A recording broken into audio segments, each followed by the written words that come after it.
मैं हूं डॉक्टर सुरेंद्र सिंह। दोस्तों, आज की चर्चा का विषय है सरकारी कंपनियों की बिक्री। आजकल इसको लेकर तहलका मचा हुआ है। कुछ लोग कह रहे हैं कि देश बेचा जा रहा है। कुछ लोग कह रहे हैं कि इन्होंने बनाया तो कुछ नहीं, कोई कंपनी खड़ी नहीं की, दूसरी सरकारों ने जो कंपनियां स्थापित की उन्हें बेच रहे हैं। कुछ लोग कह रहे हैं कि सरकारी खजाना खाली हो गया है, कंपनियों को बेच के उसे भरा जा रहा है। अटल जी ने एक बार कहा था कि निकम्मी संतानें पुरखों की जायदाद बेच दिया करती हैं। उसका सहारा लेकर मौजूदा सरकार को भी निकम्मी साबित किया जा रहा है। जितने मुंह उतनी बातें हैं, लेकिन ये सच नहीं है। इसमें भ्रांति फैलाई जा रही है। दोस्तों, सरकारी कंपनी खड़ी किए जाने का सिलसिला 1951 से चला है। अब तक देश में करीब 350 सरकारी कंपनियां स्थापित की गई हैं, अलग अलग समय में, अलग अलग सरकारों द्वारा और अलग अलग राज्यों में। कंपनियों की काफी लंबी चौड़ी लिस्ट है, मैं उसका नाम नहीं लूंगा। इन कंपनियों को कई श्रेणियों में बांटा गया है, जैसे नवरत्न, महानवरत्न, मिनी नवरत्न और मिनी नवरत्न 2। इन कंपनियों में से कुछ कंपनियां अच्छी चल रही हैं, मुनाफा दे रही हैं, लेकिन कुछ कंपनियां घाटे में हैं, वो अपने स्टाफ तक की सैलरी नहीं निकाल पा रही। इस कारण जो घाटा हो रहा है उसकी भरपाई जनता की गाढ़ी कमाई से की जा रही है। ये कब तक चलेगा? इसलिए नीति आयोग ने इनमें से 46 कंपनियों की हिस्सेदारी बेचने के लिए सरकार को सिफारिश की थी। सरकार ने इन्हीं में से कुछ कंपनियों की हिस्सेदारी बेचने का निर्णय लिया है। वह काम किया जा रहा है। इन कंपनियों के बेचने को हो हल्ला अभी से मचा है, लेकिन इनकी हिस्सेदारी बेचने का काम कई सालों से चल रहा है। उदाहरण के लिए 2014-15 में 7 कंपनियों की हिस्सेदारी बेची गई। 15-16 में भी 7 कंपनियों की हिस्सेदारी बेची गई। 16-17 में 18 कंपनियों की हिस्सेदारी बेची गई। 17-18 में 10 और 18-19 में 5 कंपनियों की हिस्सेदारी बेची गई। आप कहेंगे कि ये कंपनी तो ज्यादा हो गई, लेकिन ऐसा नहीं। इन कंपनियों की थोड़ी थोड़ी हिस्सेदारी कुछ सालों में बेची गई। 19-20 में भी कुछ कंपनियों की हिस्सेदारी बेची गई और इस साल भी कुछ कंपनियों की हिस्सेदारी बेची जा रही है। सरकार ने इन कंपनियों की हिस्सेदारी बेचने से जितनी आमदनी का लक्ष्य रखा था, उसका 1/4 भी अभी तक प्राप्त नहीं हुआ है। जाहिर है कि प्राइवेट कंपनियां इनकी हिस्सेदारी खरीदने में ज्यादा रुचि नहीं दिखा रही हैं।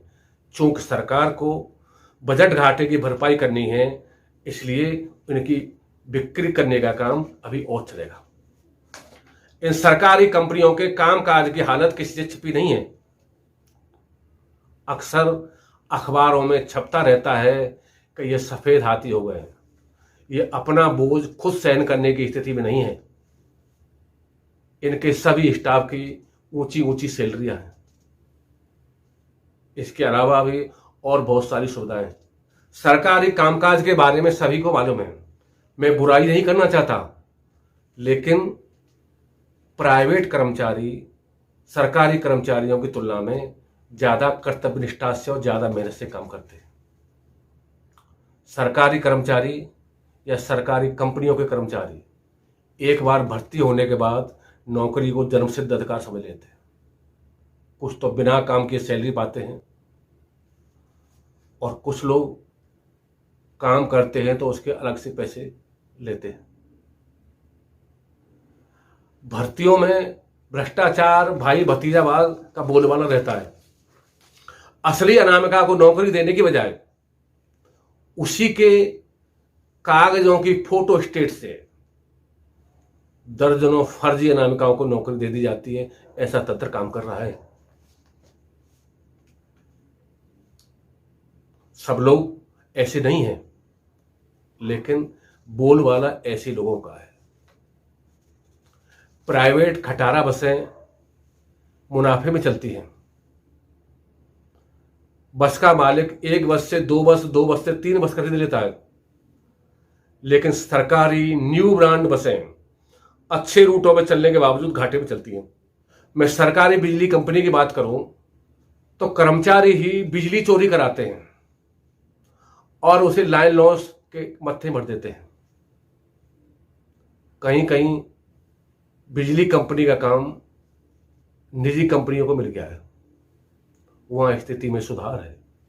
पहले जहां बिल जमा करने के लिए भी पापड़ बेलने पड़ते थे, घंटों लाइन में लगना पड़ता था और कई बार एक दिन में नंबर नहीं आता था, वहां प्राइवेट कंपनियों ने स्थिति बदल दी है। बीएसएनएल के हाल किससे छुपे नहीं है। पहले टेलीफोन लगवाने के लिए मंत्रियों तक की सिफारिश करानी पड़ती थी और फोन खराब हो जाए तो कई कई दिन चक्कर लगाने पड़ते थे। कर्मचारी कई बार जानबूझ करके फोन खराब कर देते ताकि पैसे वसूल सकें। प्राइवेट कंपनियां आने के बाद में फोनों की स्थिति सुधरी है। प्राइवेट कंपनी वाले पता चल जाए कि यहां फोन लगने वाला है, चक्कर काटते हैं। जब बीएसएनएल वाले बादशाह बने बैठे रहते हैं। ऐसी कंपनियों की हिस्सेदारी बेचने से कई फायदे हैं। एक तो कार्यप्रणाली में सुधार होगा, भाई भतीजावाद और भ्रष्टाचार रुकेगा और देश की 135 करोड़ जनता पर उनका जो बोझ पड़ता है वो रुकेगा। आप कहेंगे कि जो कंपनियां मुनाफे में हैं उन कंपनियों को भी तो बेचा जा रहा है, उनकी हिस्सेदारी बेची जा रही है। मेरा कहना है कि इसमें हर्ज क्या है। यदि उनकी कार्यप्रणाली सुधरती है, उनकी सेहत में सुधार आता है तो इसमें कोई नुकसान नहीं है। मैं यह भी बता दूं कि सरकारी कंपनियों की हिस्सेदारी बेचने का यह काम केवल इसी सरकार ने नहीं किया है, इससे पहले भी होता रहा है। अटल जी की सरकार में भी कई कंपनियों की हिस्सेदारी बेची गई थी और इसके बाद मनमोहन सिंह की सरकार ने भी ऐसा किया था। समय बदल रहा है, समय के साथ नीति बदलनी पड़ती है। मेरा मानना है कि घाटे में चल रही सरकारी कंपनियों की हिस्सेदारी बेचने में कोई नुकसान नहीं है। नीति आयोग ने तो यहां तक सिफारिश कर दी है कि घाटे में चल रही सरकारी कंपनियों को बेच दिया जाए या बंद कर दिया जाए। दोस्तों, इसलिए मेरा कहना है कि पब्लिक के हित में सरकारी कंपनियों की हिस्सेदारी बेचना नुकसानदायक नहीं है। जय हिंद, जय भारत।